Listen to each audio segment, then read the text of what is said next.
Pak Kiai, awal mula anggapan air minum dan makanan orang soleh selain Nabi itu dianggap barokah asalnya dari kitab apa? Kenapa orang berebut sisa makanan atau minuman Kiai lalu dianggap berkah? Nah, kitab-kitab karya para sufi atau penganut paham tasawuf. Di antaranya adalah kitab karya Sayyid Alwi Al-Maliki. Itu ada keterangan tentang itu. Tidak hanya itu saja, berdasarkan hadis Nabi juga ada. Ini namanya tabarrukan. Ya, antara tabarrukan, tawassulan, ya, itu ada kemiripan. Nah, kalau masalah berebut sisa makanan, ini kalau menurut akal sehat versi sekarang, ya kembalikanlah ke jati diri mayyuridillahu bihi khairan yufaqihu fiddin. Orang yang dikehendaki oleh Allah itu menjadi baik, maka dia akan diberikan kecerdasan oleh Allah dalam masalah agama. Sehingga jika dalam masalah agama itu tidak ilmiah ya meninggalkannya, tidak melakukannya. Nah, biasanya santri-santri itu berebut hasil bekas makanan kiai atau habib. Dan bahkan tempat duduk habib, tempat berjalannya habib itu dicium-cium sampai berlebihan seperti itu doktrinnya. Nah, ini kan berlebihan. Mencium tangan itu boleh tapi tidak boleh berlebihan. Tidak boleh berlebihan. Kalau masalah sisa makanan atau minuman, sekedarnya itu boleh. Yang tidak boleh itu dilebih-lebihkan. Sehingga yang sebenarnya bukan seorang wali atau kiai, menganggap dirinya itu seorang wali atau kiai. Sama levelnya seperti Nabi, yang akhirnya saya lelang bekas makanan saya, roti saya, bekas minuman saya lelang berapa. Ini bekas ini, saya lelang ini karena ini ada barokah saya, ini barokah saya. Nah, orang-orang Muhammadiyah nggak percaya. Orang Muhammadiyah nggak percaya. Ya sama seperti keyakinan neojaznya Michael Jackson gitu, dilelang. Ya, kayak seperti itulah, sama seperti itu. Jadi sebenarnya ini ada dalam kitab-kitab tasawuf. Rata-rata ada seperti itu. Bahkan abah saya itu dulu itu ya juga begitu. Kalau ketemuan Romo Kiai Masyhur, Romo Kiai Mashhub, Romo Musyafa itu sisanya dikasihkan ke saya. itu.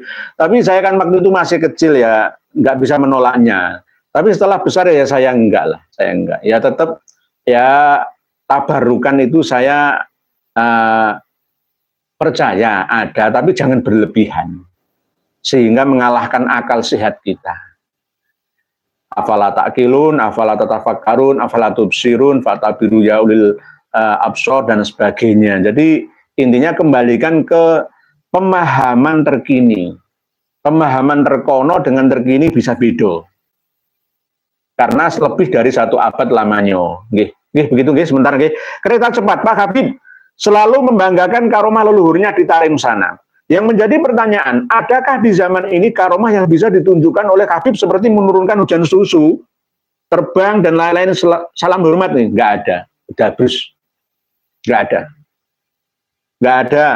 Kalau ada, ya zaman sekarang ini, dulu Banul Jan itu bisa hidup di dimensi 3. Bisa dilihat oleh mata telanjang kita umat manusia, bisa kita raba, kita pegang. Sama seperti dimensi 3 ini. Setelah datangnya Banu Adam, energi mereka semakin melemah, lalu dibuatkanlah oleh Allah Subhanahu wa Ta'ala dimensi 4 di muka bumi ini.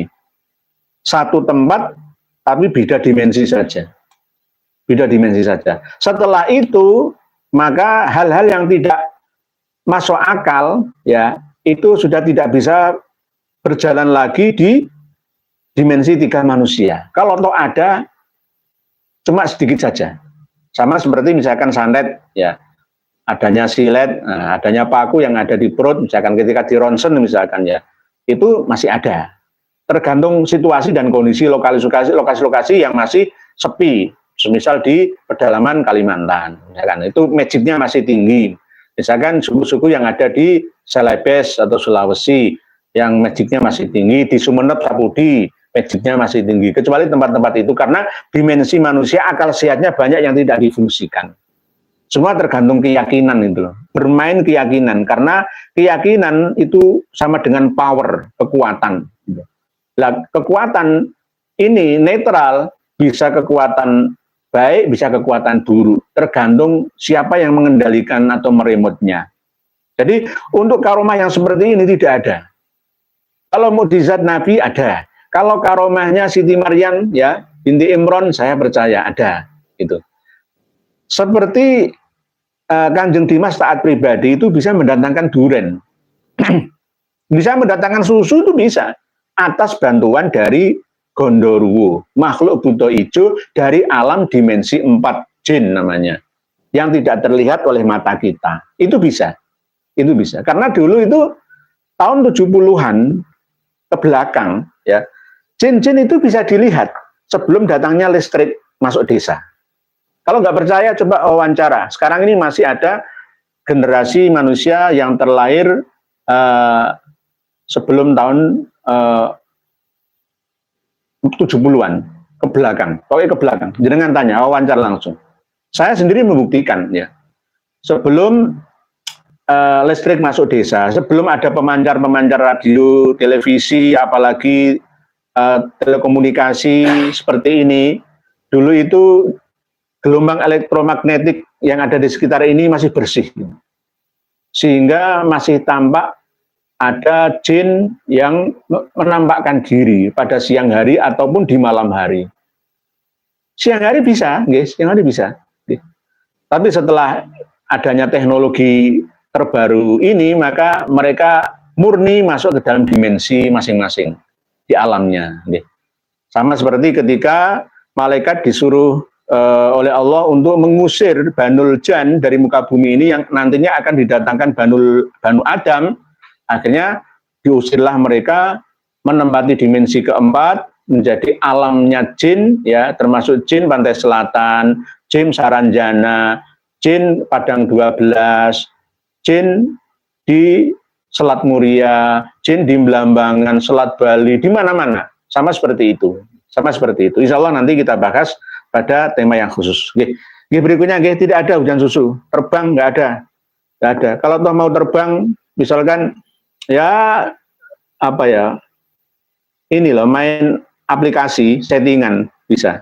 Sholat di atas pohon ya bisa, yang membuat ya bisa. Sholat di atas, berjalan di atas air ya bisa. Jadi Corbuzier aja bisa. Nggak perlu ulama atau wali, nggak perlu. Ada trik dan intriknya, ada tekniknya.